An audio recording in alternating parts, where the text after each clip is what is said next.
할렐루야. 여기 있네요. 제가 지난 18일 동안 영상 보면서 여기 올라가면 꼭 해보고 싶은 게 있었습니다. 오, 너무 신기해요. 예. 아니, 앞에 강사분들이 다녀간데 이 강단의 높이가 다 똑같길래 바닥이 올라오는 건지 여러 종류의 강대상이 있는 건지 업다운이 있어서 저는 다니엘의 비밀을 알았습니다. 오늘 19일째 하나님께서 다니엘에게 하늘의 비밀을 알려주신 것처럼 오늘 저와 여러분들이 천국의 비밀을 아는 시간 되기를 소망합니다. 기도하겠습니다. 그가 사모하는 영혼에게 만족을 주시며 줄인 영혼에게 좋은 것으로 채워주심이로다. 나를 사랑하는 자들이 나의 사랑을 입으며 나를 간절히 찾는 자가 나를 만날 것이니라. 하나님, 목마른 사슴이 시냇물을 찾기에 갈급함같이 지난 18일을 달려왔고 오늘 내일 모레 하나님 21일로 끝나지 않을 것입니다. 더 기도할 것입니다. 더 부르짖을 것입니다. 하나님, 쉬지 마시고 우리의 기도도 쉬게 하지 마라 주시옵소서. 이 시간을 주님께 맡겨드리며 예수님 이름으로 기도드립니다. 아멘. 저희 교회 세 가족분 중에 한 분이 묻더라고요. 다니엘 기도를 왜 21일간 하냐고. 20일 아니고 왜 21일이냐. 처음 하시는 분들에게는 충분히 그럴 수 있지 않겠습니까? 그래서 다니엘서 10장을 제가 들려드렸습니다. 다니엘이 하나님으로부터 말씀을 받은 후에 21일 깨달으려 하여 하나님 앞에 스스로 겸비하게 하기로 결심한 첫날부터 응답받았다라고 말하면서 그 앞에 보면은 21일간 세 일에 동안 금식하기로 한 그것이 21일의 시작이었다. 그리고 오늘이 19일째입니다. 이틀 남았습니다. 마음이 초조하신 분들도 있고 이미 응답받으신 분들도 있겠지만 제가 이 말씀 읽으면서 새로운 것을 깨달았어요. 하나님의 말씀을 깨달으려고 스스로 겸비하게 하기로 작정한 첫날 12절에 첫날부터 내 말에 응답받았으므로 내가 네 말로 말미암아 왔느니라. 이미 하나님께서 첫날 우리에게 응답하신 줄 믿습니다. 그런데 13절에 보니까 바사왕국의 군주가 21일 동안 나를 막았으므로 내가 거기 바사왕국의 왕들과 함께 머물러 있더니 가장 높은 군주 중 하나인 미가엘이 와서 나를 도와주므로 마지막 날에 이 일을 깨닫게 하러 왔다. 이렇게 말하고 있거든요. 응답은 언제 받았다고요? 첫째 날 받았는데 도달은 언제 했다고요? 초특급 등기가 아니고 아주 완행으로 응답이 온 것이죠. 하나님은 이미 응답하셨지만 그 응답이 우리에게 도달하기까지 환경, 영향, 하나님의 뜻과 악한 영들의 방해와 여러 요소들이 있더라라는 겁니다. 그래서 저는 이 21일간의 기도를 묵상하면서 그런 생각을 했습니다. 기도를 시작했으니 멈추지 마시기 바랍니다. 하나님의 응답이 더디 임하셔서가 아닙니다. 하나님께서 응답하지 않으셔서가 아닙니다. 하나님은 첫날 응답하셨는데 그 응답이 우리에게 오기까지 많은 시간이 걸리는 겁니다. 사탄이 방해하기도 하고 하나님의 때가 아직 아니기도 하기 때문에 기도를 시작한 이상 포기하지 않기를 바랍니다. 끝까지 하시기를 바랍니다. 21일이 아니라 220일을 하시기 바랍니다. 21년간 하시기 바랍니다. 하나님께서 말씀 붙들고 기도할 때 그 기도가 어느 때에 어느 순간에 어떻게 이루어지는지 경험하는 다니엘 기도회가 되기를 원합니다. 만약에 다니엘이 첫날 기도하고 한 10일쯤 기도하다가 아무 일도 일어나지 않았습니다. 아니, 오늘 19일이니까 19일쯤 기도하다가 아무 일도 일어나지 않았습니다. 낙심해서 집에 갔어요. 이틀 후에 천사가 왔는데 다니엘이 없습니다. 응답은 왔는데 다니엘이 없잖아요. 얼마나 허망하겠습니까? 또는 다니엘이 첫날 응답받았는데 21일간 기도하겠습니까? 여러분들이라면 할 줄 믿습니다. 그러나 기도라고 하는 것이요, 응답이 목적이 아니고 하나님께서 우리 가운데 일하시는 것을 확인하고 믿음이 커지는 과정이라면 기도가 시작되었으면 끝까지 하시고 인내하면서 하시고 또 이렇게 모여서 전 세계가 모여서 부르짖어 기도하시는 저와 여러분들 되시기를 소망합니다. 기도를 응답하실 때 하나님께서 말씀하셨어요. 예레미야 33장 1절부터 3절에 예레미야가 아직 시위대 뜰에 갇혀 있을 때 여호와의 말씀이 그에게 두 번째로 임하니라 이르시되 이를 행하시는 여호와 그것을 만들며 성취하시는 여호와 그의 이름을 여호와라 하는 이가 이와 같이 이르시도다. 너는 내게 부르짖으라. 내가 내게 응답하겠고 네가 알지 못하는 크고 은밀한 일을 내게 보이리라. 하나님이 우리에게 부르짖으라라고만 말씀하신 것이 아니라 그 앞절에 그 하나님은 어떤 하나님이신가? 이를 행하시는 여호와, 이를 행하시는 여호와, 그것을 만들며 성취하시는 여호와, 그의 이름을 여호와라 하는 이가 이와 같이 이르시니라.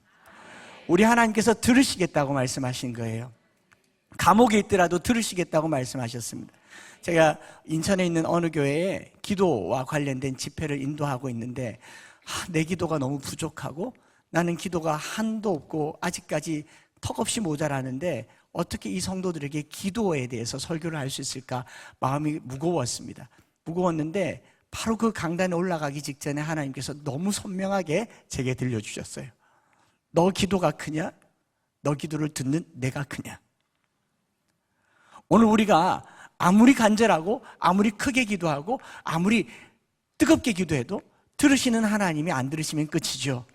그러나 우리가 아무리 연약해도 아무리 부족해도 그냥 주여라고 부르짖는 그 작은 부르짖음도 하나님이 들으시면 일이 일어납니다. 능력이 나타납니다. 그래서 내게 부르짖으라라고 하는 이 말을 카라라고 얘기하거든요. 제가 대구에서 왔으니까 이 대구 말이에요. 히브리 말이 아니고 대구 말. 카라, 그 캐라, 부르짖으라. 그냥 부르짖을 때는요 육하 원칙이 필요 없습니다. 119 구급대원에게 전화해가지고 여기 대구 북구 동천동인데요, 제 이름은 안창수인데요, 제 생년월일 69년생인데 뭐 필요 없어요. 그냥 불이야 그러면 돼요. 사람 살려 그러면 됩니다. 여러분 기도하다가 기도가 탁탁 막힐 때는요 주여라고 부르짖으시기 바랍니다. 그렇게 부르짖는 것이 우리의 기도의 시작이고, 저희 교인들 중에 새 가족이 좀 있고 초신자가 있는데 기도를 어떻게 훈련하면 좋을까 해서 그냥 시작한 것이 부르짖는 기도가 된 줄 믿습니다. 중학교 2학년 때 권사님들 따라서 부흥 산에 가서 산상 집회를 하고 이제 흩어져서 심야 시간쯤 되면 계곡 뭐 골짜기 바위 위에 올라가서 이제 기도를 하는데 우리 권사님들이 이렇게 말하더라고요. 대구에는 주암산 기도원이라고 아주 훌륭한 기도원이 있는데 중학교 2학년인 저에게 창수야, 이 산에 아직도 범이 살아있단다. 가끔 가다 범이 기도하는 사람 물어갈 수도 있대. 등골이 오싹하더라고요. 그러니 너는 뱀이 오기 전에 소리를 질러, 주여라고 질러. 그러면 범이 왔다가 달아날 거야. 그 밤에요 주여를 얼마나 부르짖었는지 모릅니다. 근데 신비한 현상을 발견했어요. 제가 여기서 주여 하면요 권사님들이 아이고 우리 창수가 무섭구나 주여 하고, 저기서 주여 하고 밤새 주여 하는 동안 기도의 은혜를 받은 줄 믿습니다. 다니엘 기도에 기도하러 왔으니까 단 1분을 부르짖어도 등줄기에 땀이 나도록 부르짖어서 저와 여러분들이 사는 날 되기를 바라고요. 이틀 남은 것이 끝이 아니고 새로운 기도의 시작이 되기를 기도합니다. 저는 요한복음 15장 말씀을 가지고 하나님께서 우리를 어떻게 기도로 붙여주시는가, 너 내 안에 가라 나도 너희 안에 가리라. 가지가 포도나무에 붙어있지 아니하면, 이 붙어있다라는 것이 어떻게 보면 기도가 아닐까 싶습니다. 기도와 말씀이 우리가 하나님께 붙어있는 유일한 수단일 텐데, 요한복음 15장에 있는 말씀으로 우리를 어떻게 하나님께 붙여주셔서 열매 맺게 하시는지 저와 저희 교회 이야기를 통하여서 함께 은혜를 나눠보려고 합니다. 요한복음 15장 1절 말씀을 이렇게 읽어보니까, 요한복음 15장 나는 참 포도나무요 내 아버지는 농부라. 우리 하나님께서 농부이신 줄 믿습니다. 예수님께서 포도나무라고 하셨고요, 5절에 오면 나는 포도나무에 너희는 가지라고 했으니까 우리는 가지지 않습니까?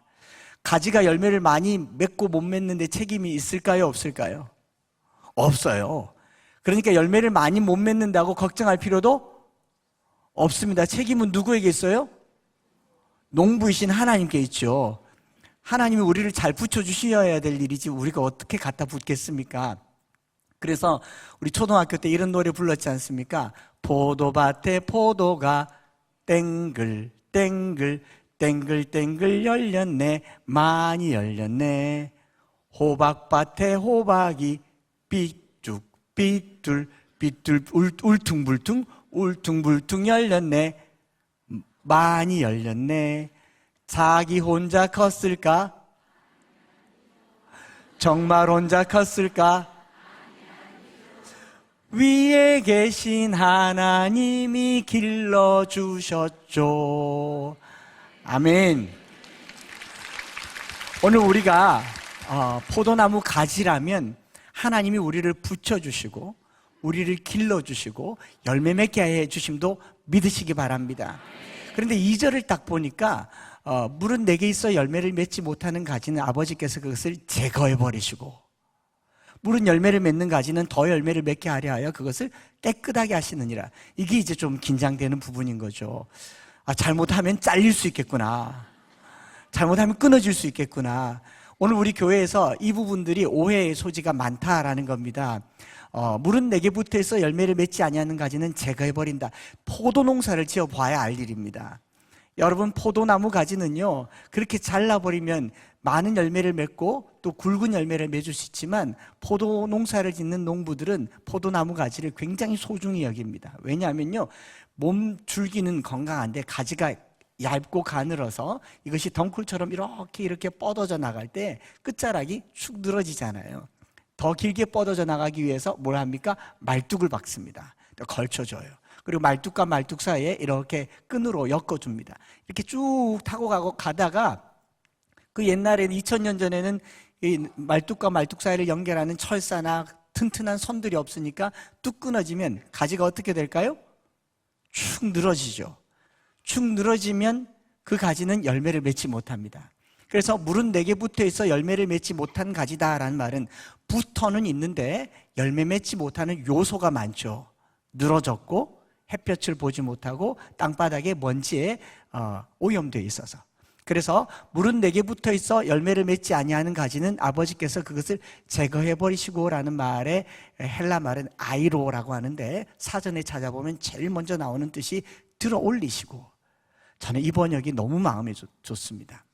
물은 땅바닥에 널브러져서 열매를 맺지 못한 가지는 아버지께서 그것을 들어 올리시고 더 열매를 맺게 하려 하여 그 잎을, 먼지 묻은 잎을 깨끗하게 닦으십니다. 그러면 포도나무 잎이 반질반질하게 햇볕을 받으면서 열매를 맺게 되죠.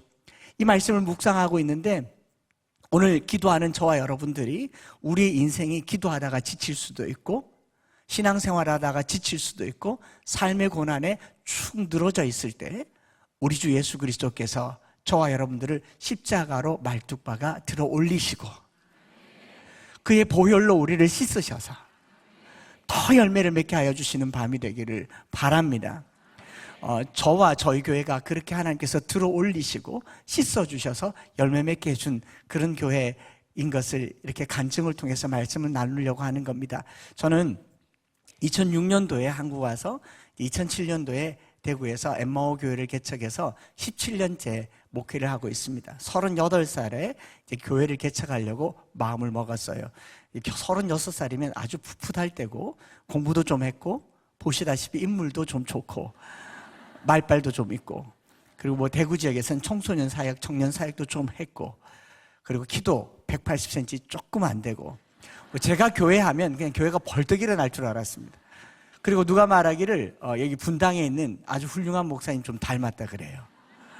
한창수 좀 닮았잖아요. 근데 그분도 저희 대학 선배시기도 하고 그래서 나는 대구에서 우리 교회를 세워보겠다 그런 마음이 있었습니다. 그런데 제가 그분 닮지 않았다는 것을 새롭게 하소서 출연하고 알았어요. 주영훈 씨가 스튜디오에서 저를 처음 보는데 벌떡 일어서서 어서 오십시오 이홍렬 선배님 그렇게 닮았나 봐요. 그래서 내일 모레 제가 이홍렬 집사님 인터뷰하러 갑니다. 인증샷 찍어서 올려드리겠습니다. 아무튼 그런 패기를 가지고 38에 교회를 개척하는데 적어도 100평은 있어야 내 꿈을 이룰 수 있겠다. 100평짜리 건물을 알아봤습니다. 알아봤는데 마침 3년 동안 임대가 나가지 않은 건물이 하나가 있대요. 전세 3천만 원에 월세 150만 원인데 월세를 3개월 후부터 받겠답니다. 저는 하나님 뜻인 줄 알았어요. 하나님께서 나에게 주신 건물이라고 생각했어요. 3개월이면 교회가 벌떡 일어나서 월세도 내고 전세도 내고 3년이면 건물도 사겠다. 그리고 부동산 사무실에 갔습니다. 이거 내가 얻겠다고. 그랬더니 3천만 원 계약금 300만 원을 달래요. 38살 목사가 계약금 내는 전세를 얻어본 적이 없거든요. 계약금이란 게 있습니까? 3개월 후에 돈 받는다면서 계약금을 걸어야 3개월 후에 잔금을 내죠. 그래요. 그래서 어떡하나? 그리고 잠깐 기다려 보시라고 문 열고 나와서 지갑을 꺼냈더니 지갑에 신용카드가 여러 장 있더라고요. 한 장당 50만 원씩 현금 서비스 받아서 6장 신용카드 현금 서비스 받아서 300만 원 계약금 주고 그 건물을 얻어서 건물에 들어갔습니다. 문을 열고 들어가는데 가슴이 막 벅차오르는 거예요. 3개월이면 너희들 다 끝났다. 목회하기 딱 좋은 인물이지 않습니까? 말빨도 공부도 키도. 그랬는데 문을 열고 들어가니까 영수학원인데 3년 전에 망해가지고 몸만 빠져나간 폐허가 된 방이 11칸짜리인 그냥 망한 학원인 거예요. 그걸 다 철거를 해야 교회가 시작하지 않습니까? 그래서 제가 철거하려고 철거하는 용업자를 불렀더니 철거비가 700만 원이래요. 제가 그날 300만 원 포기하려고 마음먹었습니다. 그런데 제 옆에 있던 저 아내가 옆에 노루굽세라고 하는 일명 빠루라고 하는 거 있지. 이거 우리가 부수자 그러면 막 부셔요. 사모님 잘 두셔야 됩니다. 스티로폴 판넬로 된 그 판넬을 석고보드라는 게 싸고 있어서 툭 치면 먼지가 저렇게 내려앉으면서 그 온통 먼지 구덩이가 되는데 제 아내가 한번 쳐버렸기 때문에 손댔잖아요. 물릴 수가 없지 않습니까? 그래서 교회가 시작됐습니다. 일주일 동안 한 칸 뜯어서 2칸 합쳐서 첫 주일 예배, 또 3칸 합쳐서 둘째 주일 예배, 4칸 합쳐서 장장 4개월이 걸려서 인테리어를 해서 교회를 시작한 겁니다. 제가 평생에 제일 다니고 싶지 않은 교회 엠마오 교회입니다. 그런 교회는 없었어요. 하나님도 오시면 비염 걸릴 것 같은 4개월을 먼지 속에서 예배를 드렸는데 너무 못마땅한 거예요. 오는 성도들도 못마땅해요. 뭘 보고 올까? 나라면 이 교회 안 다닐 텐데. 그렇게 해서 시작된 엠마오 교회였습니다. 처음에 가졌던 그 자신감은 온데간데 없고요. 어떤 선배 목사님이 한 목사, 교회를 개척하게 되면 능력을 받아야 된다. 예수님도 공생애를 시작할 때 귀신을 쫓아내고 병자를 일으키고 안진뱅이를 일으켰지 않느냐. 우리 신앙의 선배 목사님들이 다 능력으로 시작했다. 그냥 하는 거 아니다. 너 공부 좀 했다고 하는 거 아니고 인물로 하는 거 아니다. 그래서 제가 말이 설득이 되지 않습니까? 그래서 작전 기도를 했어요. 40일 동안 작전 기도를 했는데 한 28일쯤에 그분이 오셨어요. 혀가 꼬이고 손이 떨리고 지금 뭐 안수하면 누구라도 나을 것 같은데 성도가 없더라고요. 그래서 이 떨리는 손을 들고 문을 열고 나왔는데 교회 로비에 수족관에 물고기가 있는데 한 마리가 죽어가고 있어서 제가 안수 기도를 했죠. 나사렛 예수 이름으로 명하노니 헤엄쳐 다닐 지어다. 죽었어요. 얼마나 좌절됐을까요? 그 강단 뒤에서 새벽이고 저녁이고 성도 없는 예배당에서 기도를 하는데 아무 성도가 없는데 돌아서서 깜깜한 새벽에 저녁에 기도를 하면 누가 이리 와서 저를 이렇게 쳐다보고 이렇게 쳐다보는데 돌아보면 없고 눈 떠보면 없고 등골이 오싹하더라고요. 그때 제 마음에 찬송가 가사가 제 귓전을 울리면서 얼마나 눈물 나게 했는지 모릅니다. 길도 없이 거친 넓은 들에서 갈 길 못 찾아 헤매며 이리저리로 애쓰는 내 모양 저 원수 조롱하노라. 사탄도 조롱할 것 같은 그런 목회를 하고 있는 제 자신이 너무너무 마음이 아팠습니다.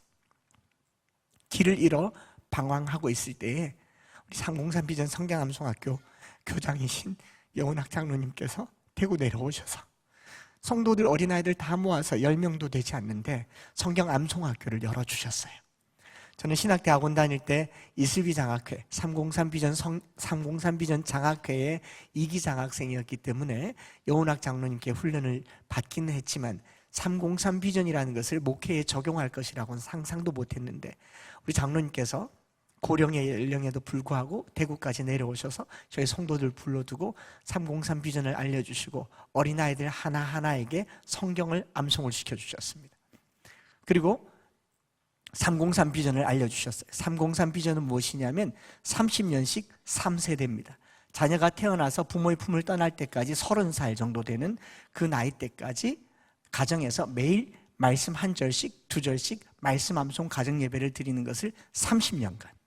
그리고 그 자녀는 그 자녀에게 또 그 자녀에게 100년에 이르는 3대에 이르는 말씀 암송 가정 예배를 하면 신앙의 명문 가정이 일어날 것이고, 한국 기독교 100년의 부흥의 역사를 본다면 지금 절망과 좌절이 있을 때에 지금 가정에서 자녀들에게 말씀 심어주는 일은 한국 교회의 다음 100년을 준비하는 위대한 일이다, 이렇게 가르쳐 주셨습니다. 그리고 말씀을 선포하셨고, 우리 장로님께서도 워낙 이 외골이 환하시기도 하시지만 그때 암송한 말씀이 하나님은 빛이시라, 그에게는 어둠이 조금도 없으시다는 것이니라. 그 말씀 선포하고 그날 이후로 지금까지 저희 교회는 환한 빛 가운데 있는 줄 믿습니다. 제 얼굴만큼이나 저희 성도들의 얼굴도 빛나요. 네, 누군지 모르시겠지만 정말 그 말씀이 저희 교회를 일으켰고요.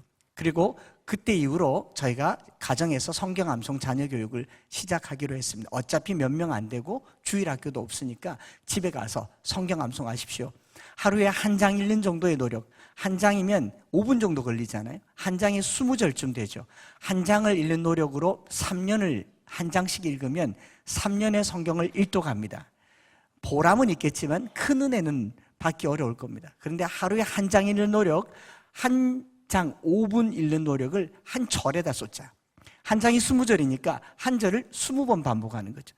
내가 사람의 마음과 천사의 말을 할지라도 사랑이 없으면 소리나는 구리와 울리는 꽹과리가 되고, 내가 사람의 마음과 천사의 말을 할지라도 사랑이 없으면 소리나는 구리와 울리는 꽹과리가 되고, 내가 사람의 마음과 천사의 말을 할지라도 사랑이 없으면 소리나는 구리와 울리는 꽹과리가 되고, 내가 사람의 마음과 천사의 말을 할지라도 사랑이 없으면 소리나는 구리와 울리는 꽹과리가 되고, 내가 사람의 마음과 천사의 말을 할지라도 사랑이 없으면 소리나는 구리와 울리는 꽹과리가 되고.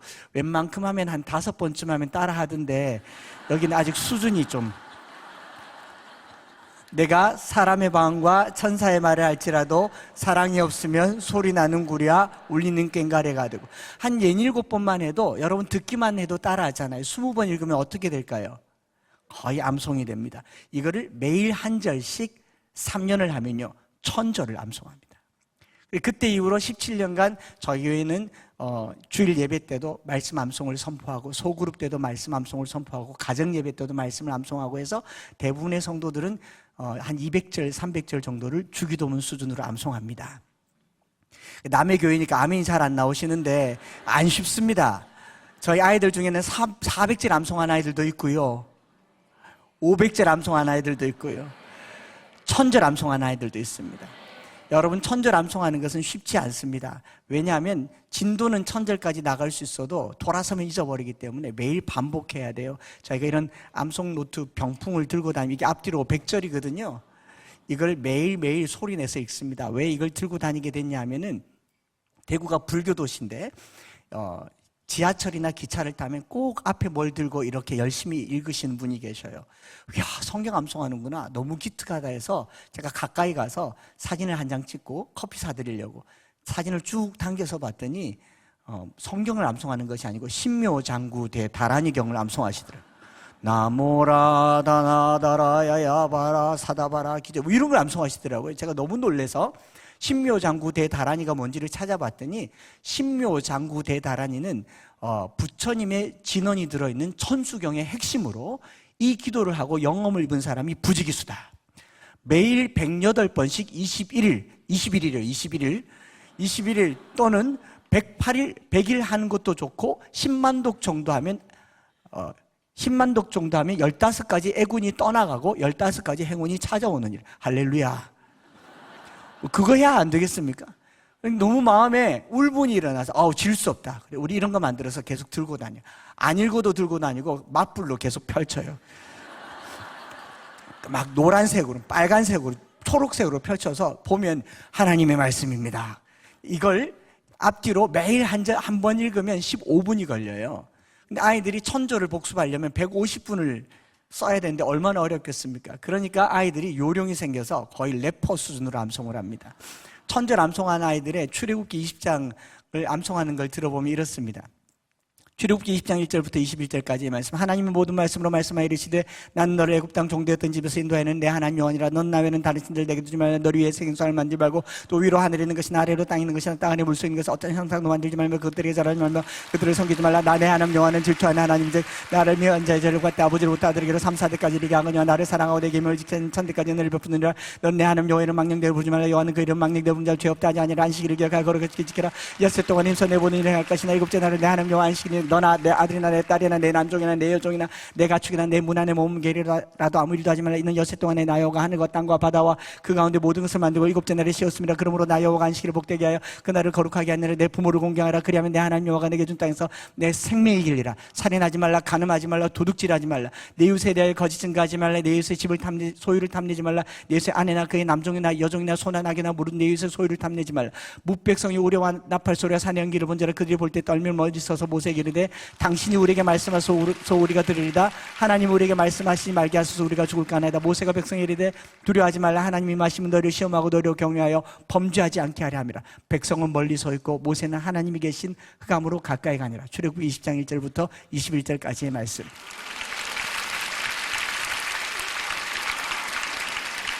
이렇게 매일매일 암송하면서 아이들에게 신앙을 가르쳤습니다. 부작용이 있습니다. 새 가족이 안 옵니다.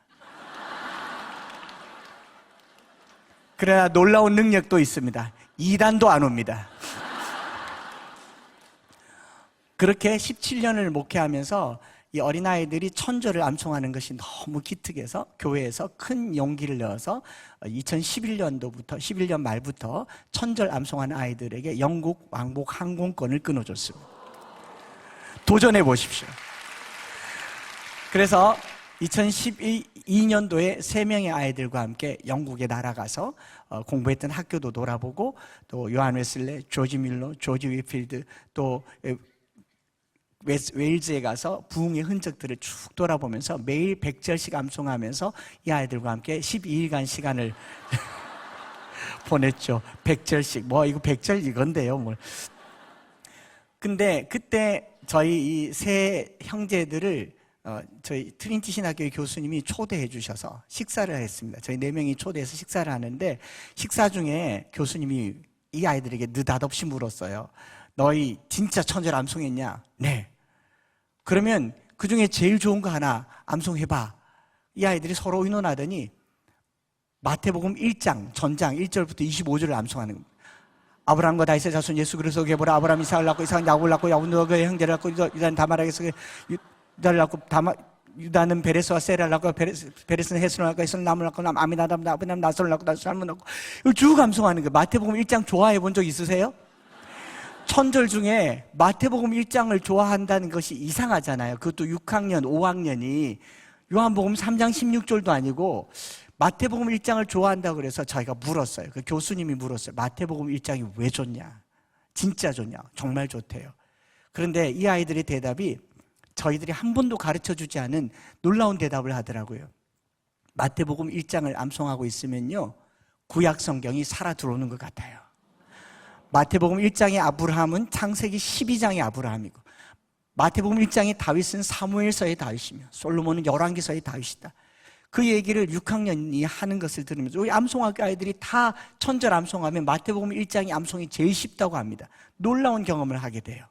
왜냐하면 마태복음 1장은 족보가 아니라 역사며 하나님께서 어떻게 역사하신 것을 나타내는 한 장의 줄인 기록이기 때문에 그렇습니다. 그때 저와 그 교수님이 눈물을 흘리면서 말했어요. 모든 성경은 하나님의 감동으로 된 것으로 교훈과 책망과 바르게 함과 의로 교육하기에 유익하니 하나님의 사람으로 온전하게 하며 모든 선한 일을 하게 하려 합니다. 이 성경 말씀은요 우리가 공부하려고 주어진 말씀이 아닙니다.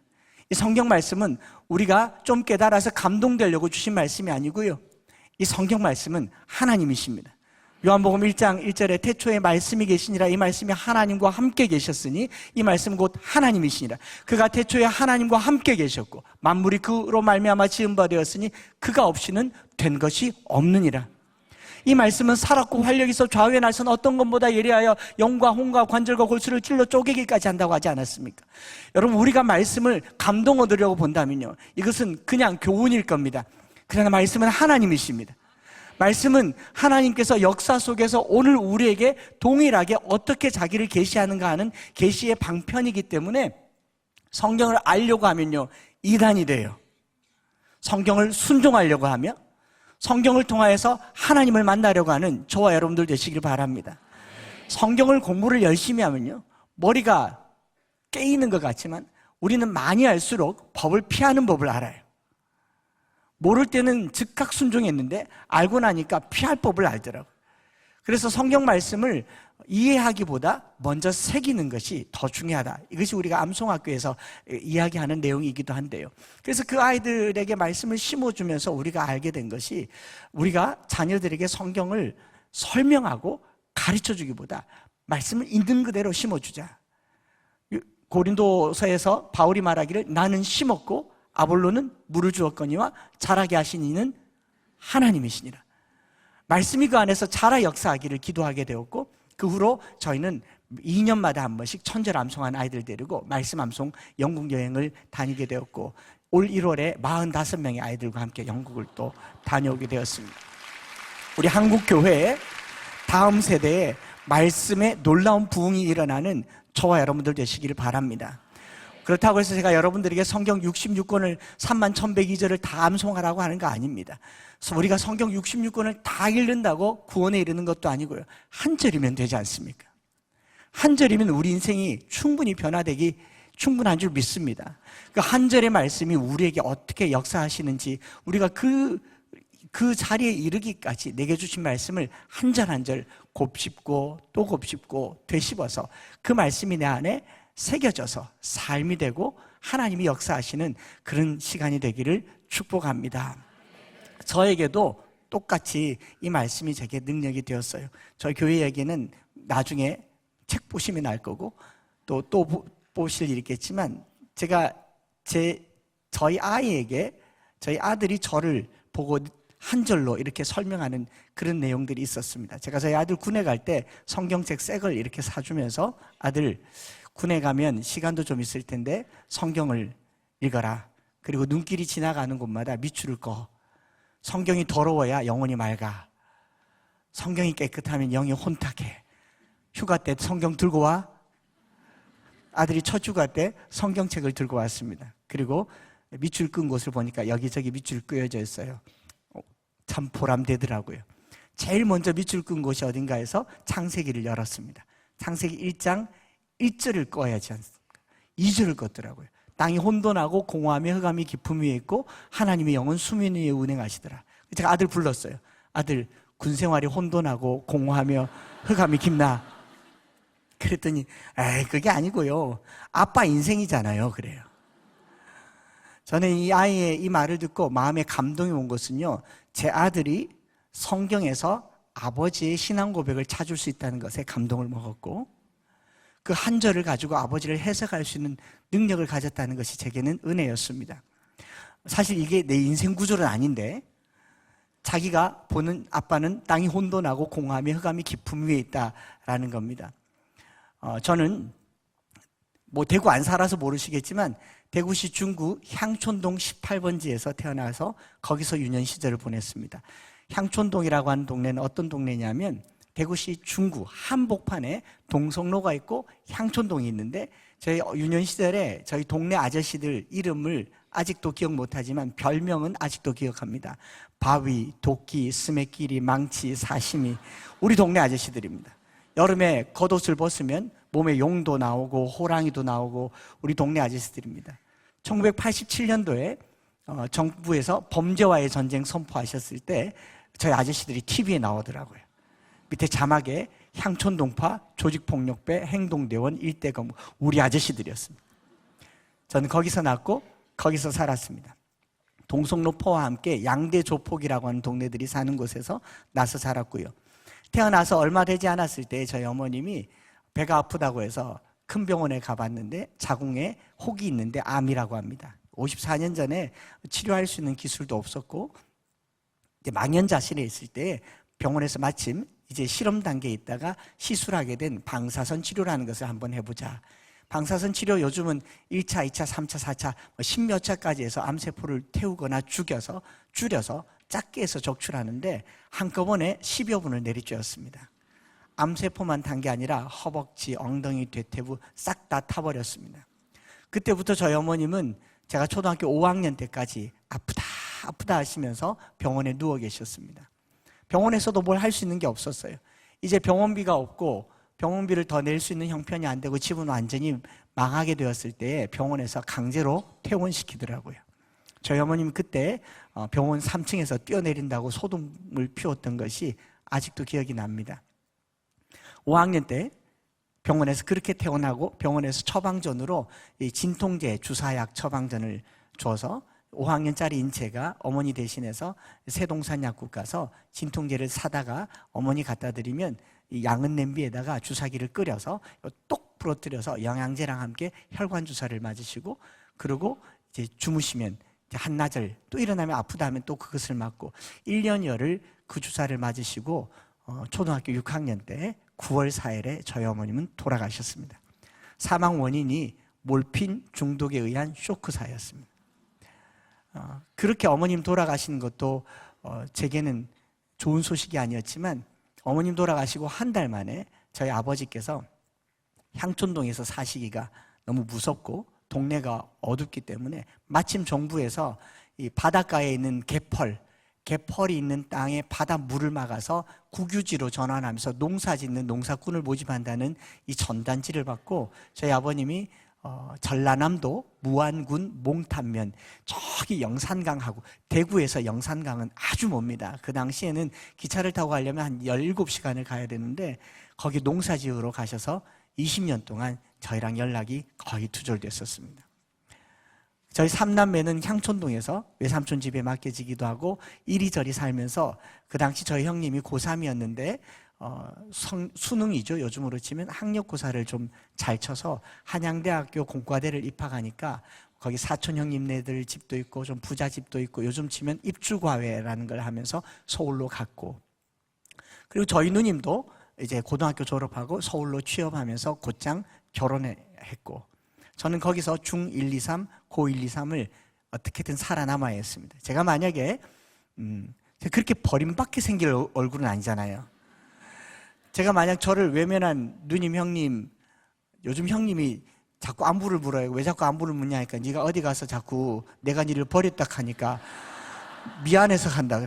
형님도 고3, 대학교 1학년이었고 누님도 고작 18, 19살이었기 때문에 서로를 향한 책임은 질 수도 없는 상황이었습니다. 그런데 그럼에도 불구하고 제가 저를 외면한 가족들을 향해서 분노하고 복수의 칼을 갈고 향촌동파 아저씨들 손을 잡았더라면 아마 저는 지존파나 막가파가 돼서 나를 버린 세상 불이나 질러버려 뭐 이랬을 거 아니겠어요. 땅이 혼돈하고 공허하며 흑암의 깊음 위에 있었습니다. 제 아들이 저의 간증을 통해서 본 한창수 목사는 저 아버지 어렸을 때부터 땅이 혼돈하고 공허하며 흑암이 깊음 위에 있었다. 그러나 그것이 끝이 아닌 것이죠. 하나님의 영은 수면 위에 운행하시니라. 오늘 우리 인생이 아무리 흑암이 깊어도요, 거기서 끝나면 끝이지만 그 위 운행하시는 하나님을 경험하시기 바랍니다. 초등학교 4학년 때 제 친구가 저희 집 앞에 와서 저를 건져줬어요.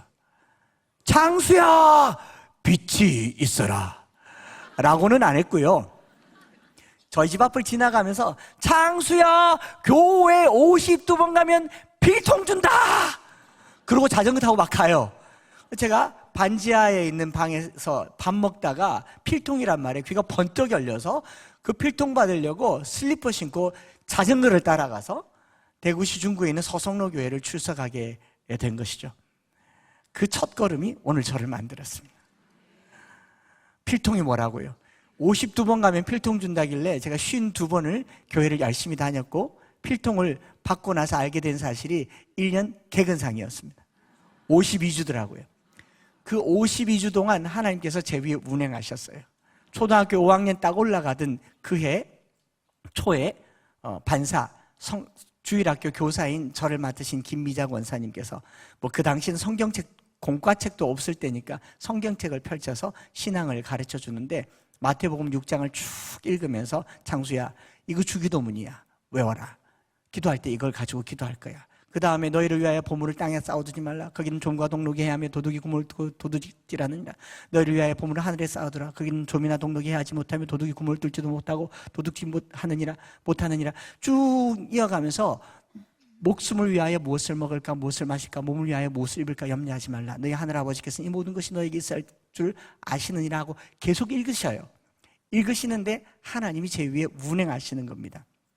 마태복음 6장 26절에 공중의 새를 보아라. 심지도 않고 거두지도 않고 창고에 모아들이지도 아니하되 너희 하늘아버지께서 기르시나니 제게 손가락질하면서 창수 너는 이것들보다 귀하지 않느냐. 5학년짜리 아이 제 마음이 꿈틀거렸어요. 제가 그때 그 나이 되도록 귀하단 말은 들어본 적이 없는데 그 향촌동에 살면서 제가 귀티나게 생겼는데도 아무도 귀하게 여기지 않았는데 이 성경 말씀이 하나님이 날더러 너는 이것들보다 귀하지 아니하냐 하는데 이 하나님의 호기심이 생겼습니다. 들의 백합화를 보아라. 수고도 않고 길쌈도 하지 않느니라. 솔로몬의 모든 영광으로도 입은 것이 이 꽃 하나만 같지 않느냐. 오늘 있다가 내일 아궁이에 던져질 들풀도 너희 하늘아버지께서 기르시나니 또 제게 손가락질하면서 하물며 창수 너일까 보냐. 그리고 저에게 한 절 던져주셨어요. 마태복음 6장 33절. 창수야, 이 말씀 마음에 새겨라. 그런즉 너희는 먼저 그의 나라와 그의 의를 구하라.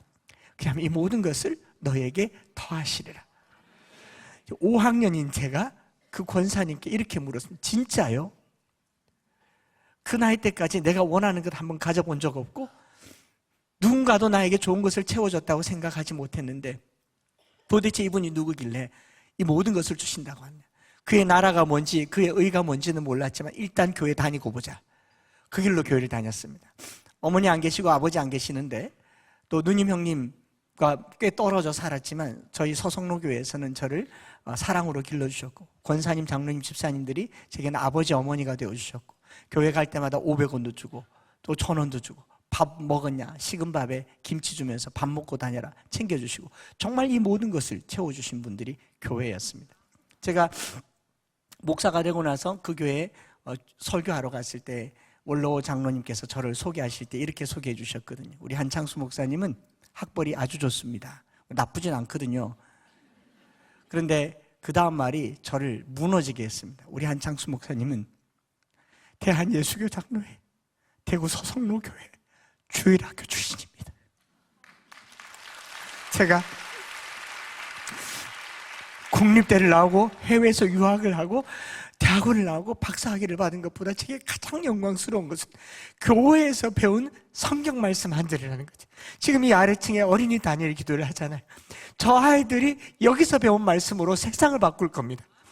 우리가 놓치지 말아야 하며 포기하지 말아야 할 것은 오늘 우리의 자녀들에게 성경 한 절 심어주는 것이 위대한 능력이 될 겁니다. 일단 우리 교회가 최고의 학벌이 되고 여러분 두 번째 아세요? 성경 가르쳐주는 교회 학교가 세계에서 가장 위대한 학벌이 되는 줄 믿습니다. 그렇게 권사님들이 저를 돌봐주셨고 길러주셨지만 그렇다고 해서 가난의 문제가 해결되지는 않아요. 중학교, 고등학교 시절 보내면서 잘 곳이 없어서 외삼촌 집에서 나와서 이 친구 집, 저 친구 집에서 사고 엊그제도 어떤 분이 말씀하시되 일주일 넘기면 안 된다고. 여러분 일주일 넘기면 안 되는 그런 이 이주 생활을 3년, 4년 해보십시오. 정말 잘 곳이 없습니다. 심지어는 교회에서도 장의자에서 자는데 사찰 집사님이 기어코 찾아내서 쫓아냅니다. 도둑 든다고. 나는 도둑이 아닌데. 교회에서도 쫓겨나기도 하고 친구들 눈치 보면서 잠을 자기도 하고 급기야 고등학교 3학년 때는 공부한다고 아무도 안 재워줘요. 그래서 고등학교 3학년 1월 달부터는 교회에서 의자 6개를 붙여서 침낭에서 한겨울에 잠을 자고 이른 새벽에 몸이 꽁꽁 얼어붙을 쯤 되면 당번이 일어나서 깨워주면 학교 후문 문구점에 가서 오뎅 국물로 그 추위를 이겼던 기억이 있습니다. 겉보기에는 부잣집 막내 아들 같지만 할 만한 건 다 했죠. 저는 그런 고난의 시간을 보면서요. 제가 최근에 변남영용이란 책 그 끝자락에 이런 표현을 썼는데 세상의 고난은 흔적으로 남지만 하나님께서 우리에게 주시는 고난은 영광으로 남습니다. 사도 바울이 그렇게 말했죠. 많은 고난을 받아야 할 것이다. 고난 후에 영광이 있다고 말한 것처럼 순금을 만들 때요. 순금을 만들 때 이 철을 녹여내면 그 철의 순도를 고대 사회는 어떻게 판단하느냐 하면은 자기 얼굴을 비춰본대요. 선명하게 보이면 순금, 조금 흐리게 보이면 18K, 둔탁하게 보이면 14K, 안 보이면 쇳덩어리. 하나님께서 저와 여러분들을 고난이나 가난의 용광로에 넣어서 하나님의 얼굴이 드러나시게 하실 때까지 고난이라면 영광인 줄 믿으시기 바랍니다. 성도의 고난은 하나님이 자기를 드러내고자 하는 용광로와 같은 겁니다. 그러므로 그 고난이 오늘의 저를 만들었다고 생각해요. 그래도 부잣집 막내 아들은 아닙니다. 그렇게 해서 고등학교 3학년을 보내고 진로를 결정해야 되는데 저희 담임선생님은 고등학교 졸업만 해라. 고등학교 중퇴보다는 고졸이 좋겠다 해서 고등학교 졸업만 하라고 하고 3시 반에 마치면 밖에 가서 일하라고 그래서 제가 시장 가서 오뎅도 떼다 팔고 장사도 하고 그랬습니다. 그런데 마음 한켠에 하나님 주신 그 부르심, 목사가 되고 싶은 마음. 전도사님께 목사님 되려면 어떻게 하면 되냐 물었더니 대학을 가야 된대요. 그래서 고등학교 3학년 때 대학 가려고 마음먹었을 즈음에 담임 목사님께서 성미, 쌀 한 달에 한 마리를 줄 테니까 너 오뎅 장사하지 말고 차라리 새벽에 신문을 돌려라. 그리고 일찍 일어나서 공부를 하라고 해서 그 길로 공부를 하게 된 겁니다. 그렇게 해서 공부를 해서 경북대학교를 갔어요. 대구에서는 경북대학교가 좀 좋은 대학교입니다. 일단 등록금이 싸서 갔더니 우리 모교의 권사님들이 경상도로 아이고 우리 창수가 경북대학교를 갔네 그러면서 경상도 말로 꼬장주라는 게 있습니다. 꼬장주는 이 속바지의 주머니를 꼬장주라고 하는데 꼬장주에서 돈을 꺼내서 대학 4년 등록금을 내주셨습니다. 이 모든 것을 너에게 다 하시는 대학 졸업하고 총신신대원 갔을 때 303 비전 장학회에서 제 장학금을 등록금을 대주셨습니다. 부목사가 되고 나서 저희 담임 목사님께서 저를 영국에 유학 보내주셨습니다. 영국에서 유학하고 한국 돌아와서 2007년도에 교회를 개척했을 때에 저희 모교회 권사님들께서 80, 70대신 분들이 다 나와서 특송 불러주시면서 저를 품에 콕 안으시고 한 목사 고맙다. 잘 자라줘서 고맙고 향촌동에서 나서 목사가 돼서 고맙고 개척해줘서 고맙다. 그리고 돌아가시면서 자기들끼리 한 말이 제 귀에 들렸어요. 봐라 봐라 남의 품의 자식도 성경 한 절 제대로 심어줬더니 저렇게 안 되나. 오늘 제가 여러분들에게 기도하고자 하는 것은 이거예요. 너희가 내 안에 가고 내 말이 너희 안에 가면 무엇이든지 원하는 대로 구하라. 우리가 이 말씀을 붙들면 그 말씀이 능력이 되는 겁니다. 남의 품의 자식에게라도 어린아이에게라도 말씀이 심겨지면 그 말씀이 능력이 되는 것입니다. 오늘 우리가 이 19일째까지 기도를 했어요. 기도를 할 때 누구의 간증을 보면서 그 간증이 내 간증이 되게 하겠다고 하는 것은 상황도 너무 안 맞고 환경도 너무 안 맞지만 그를 붙들어 주셨던 그 말씀을 내가 붙든다면 내게도 능력이 될 줄 믿습니다. 중학교 2학년 때 사춘기를 왜 안 보냈겠습니까? 누님 형님이 원망스럽기도 하고 또 아버지가 원망스럽기도 할 때 수련회를 갔습니다. SC 전국 수련회를 갔는데 강사 목사님 설교가 내용은 하나도 귀에 들어오지 않는데 그때 그 강사 목사님이 던진 성경 구절이 제 마음에 아로 새겨졌어요. 사도행전 16장 31절 주 예수를 믿으라. 그리하면 너와 내 집이 구원을 얻으리라. 그 말씀이 내 마음에 들어오면서 내가 예수님을 잘 믿으면 누님 형님 아버지도 돌아오겠구나. 어떻게 하면 예수님을 잘 믿지? 중학교 2학년이 예수 잘 믿는 걸 모르잖아요.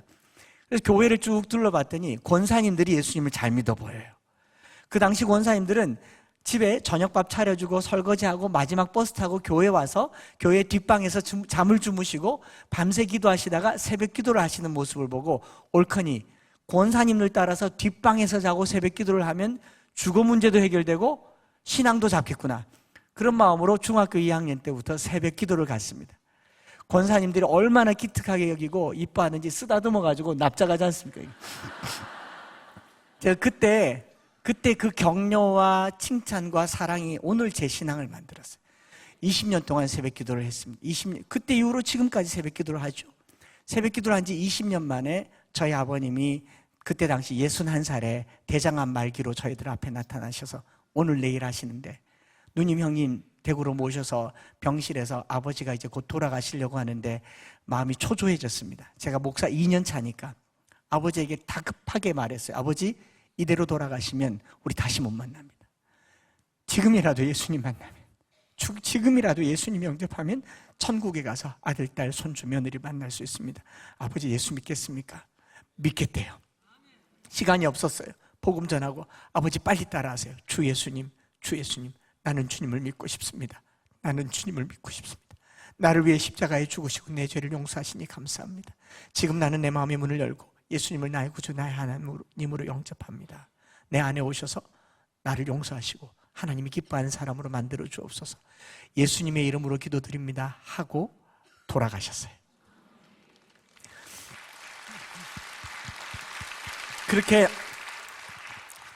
그렇게 장례가 시작되었고, 그 장례 치르는 사흘 동안 저희 누님 형님이 비로소 제게 물었어요. 그동안 어떻게 살았느냐. 서로의 세월이 워낙 떨어져 있었고 내왕을 안 한 것은 아니지만 서로의 삶에 깊이 개입할 수 있는 여유가 없었던 저희 삼남매가 그 장례 치르면서 지난 날들의 삶을 하나씩 둘씩 꺼냈을 때 저희 누님 형님이 그 장례식장에서 믿음이 회복되어서 저희 형님은 지금 안수 집사님이 되셨고 저희 누님은 지금 저희 교회 개척할 때부터 권사님으로 함께 계십니다. 오늘 다니엘 기도를 하러 오신 여러분들이 기도해야 할 제목이 있다면 말씀도 함께 붙으세요. 너희가 내 안에 거하고 내 말이 너희 안에 거한다. 우리가 하나님께 붙어있다라는 말은 가지처럼 붙어있단 말은 기도한단 말이고, 가지처럼 붙어있어서 양분을 빨아서 자란단 말은 말씀이 내게 통한단 말입니다. 오늘 저와 여러분들이 다니엘 기도를 하면서요, 제가 저희 교회에서도 18일간 어제까지 지금도 하고 있죠? 예. 하고 있는 줄 믿습니다. 저희 교인들 기도 카드에다가 기도 제목 적지 말고 응답받을 말씀 적으라고 그랬어요.